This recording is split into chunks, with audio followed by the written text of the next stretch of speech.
Blitzers, Nerf Clan, welcome back to the channel. Overview today of the tactical drop event, which has been going for a few days. Sorry for not getting to it before.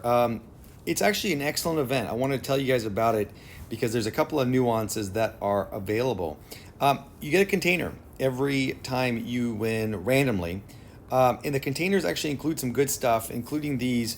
If you look in the screen, they include some of these things that you can buy a tank, camo, or some other goodies with. And this is the camo that can come with it. It also comes with the Soviet IS-2 tank, which is a good tank. I have a replay for you to watch. Hall of Fame #1 North America right now on my alternate account, Oops's account. And I actually got it through one of the containers. So it actually looks really good too with the Berlin camo, which they gave for free. So kind of not more gaming like where you get some stuff.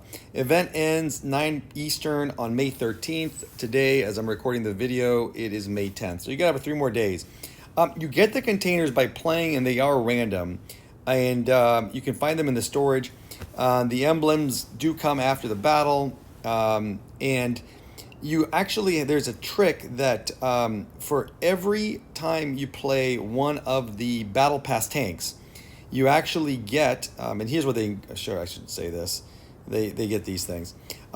You actually get, every time you play one of the battle pass tanks, you should get a container.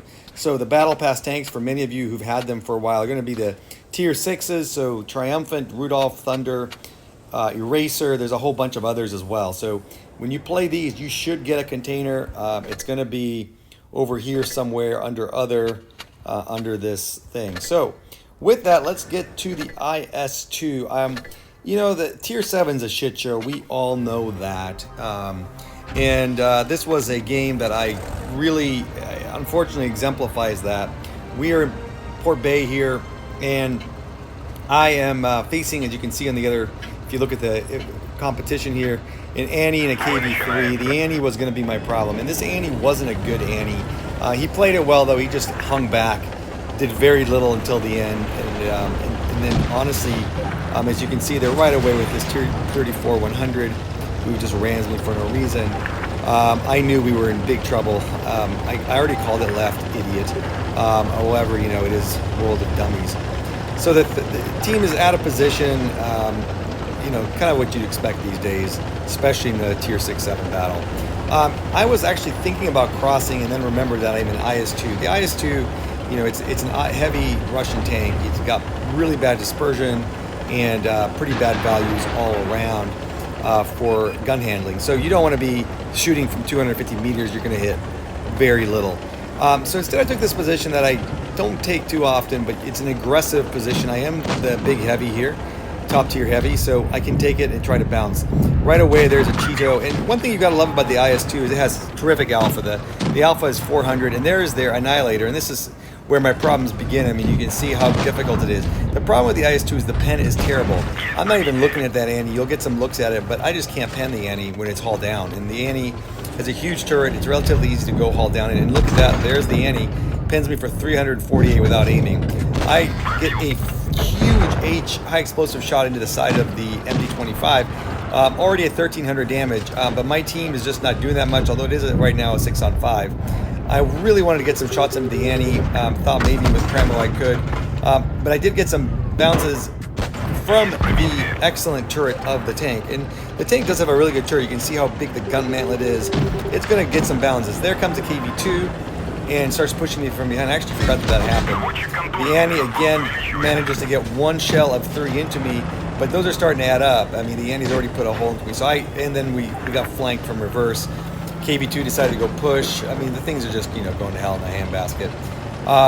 So there's a Tiger there. I thought it was the Icebreaker. It was a Tiger Kuramori. Got a nice little shot into him, and if you can keep this tank hauled down or relatively hauled down with the alpha that I have, it's going to do a lot of damage quick. Smart move there, Tiger.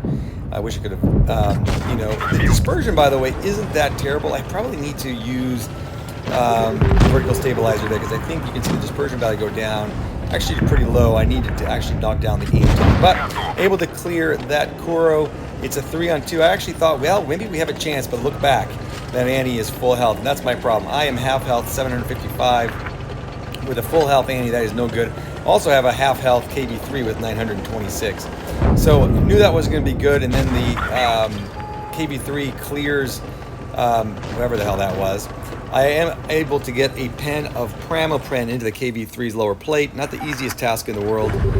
Now the KV2, who earlier rammed me, does help me here, I believe, in a second, even though it took a little bit of begging to get him to do that. And you can see that triangle of the Annie getting a little bit bigger. That means he is getting closer, to those of you who play the game. But the KV2 is able to clear him. Now the problem with the damn thing is this guy is completely full health, and I'm at half health. And I missed some shots. Let me be clear. I do miss some shots. I was playing Oops's controls, and they are a little bit different than mine. And this KV2 just sucks. Yes, help KV. No shit, T-34. What the fuck do you think I'm doing?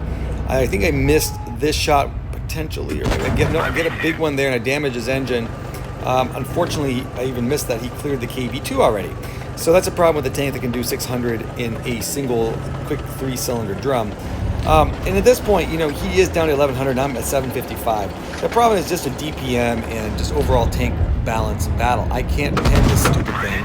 I was able to get there, but I missed my shot. And I think that this came down, as it often down in Blitz, you just got to land your shots. If you land your shots and you do it in a smart way, you can win. Now, I was trying to work around the tank there. You can get hull shots there. And I got a track there, but unfortunately, I got no damage from the drive wheel just because of the way I hit it. Another very disappointing shot. I knew I needed to land these, and I just wasn't. I am shooting APCRs. I was down to 3 at this point. Now, the Annie does push here, and it's a relatively smart move. He gets 359 into me, and that's a really bad trade on my part. I don't get one. I bounce yet again into his rear end. I thought at this point this was going to be even worse. I'm already at 3,800 damage here, by the way. I am able to track to get a nice shot into his left track there, and he bounces misses one, bounces one, and I am down to 202 HP, and he is down to 701. Now, I like this little hill here, and I thought I could get some bounces from him. The biggest problem I have with the Annie is I can't get shots into the goddamn turret. And look at his reload; it's as quick as mine, and when he's shooting, he can easily get me for 600. Now, a better cannon could have shot underneath the tracks of that VK30D. This is an IS. There's no way I can land that shot. I thought I was really trying to get a shot there, but I couldn't do it. Finally, I do get a shot into him, but he kills me, and all she wrote. Fortunately, that was the best I could do, or the best I did. But the IS-2 is a really good tank, and this was Mastery Class 1. You see I got one of those containers in the game, 4596 damage, 1 kill, 74,000 credits as well, so the tank makes money. And overall, it's a good game. I wish I had won that one, but that's how the cookie crumbles. So, strongly encourage you, do play the game, do play for the event. This is a good one. And one I highly recommend you give it a shot, since it's really not much to lose. In terms of the IS-2, very, very quickly, I want to show you, that's the Free Berlin camo I got, which I appreciated that Wargaming. It's not often they give you anything. As I mentioned, the aim time is 6.4. That is horrific. Dispersion is 0.363, bad. DPM, 1876, horrible. No, that's not that bad. But then there's the pen, and I think I'm going to change my equipment here. Go ahead and calibrate that puppy. You can get some more high explosive shots and reduce probably both of these. Use the enhanced gun laying drive and the vertical stabilizer. That will make landing shots a little bit easier. That's probably what I would do differently than what I did. If you did that, you're looking at a slightly better cannon, although the dispersion factor is horrific at 0.4, but aim time is more reasonable. Damage per minute's about the same. It's not a big deal. But then, 184 APCR, you should be able to pen more, and 184, AP, 228 APCR. And great alpha, 400. The thing with this tank is just don't miss. That's the thing. And -6 gun depression is better than a lot of the IS line. All right, guys. Hope you enjoyed the video. Thanks for watching.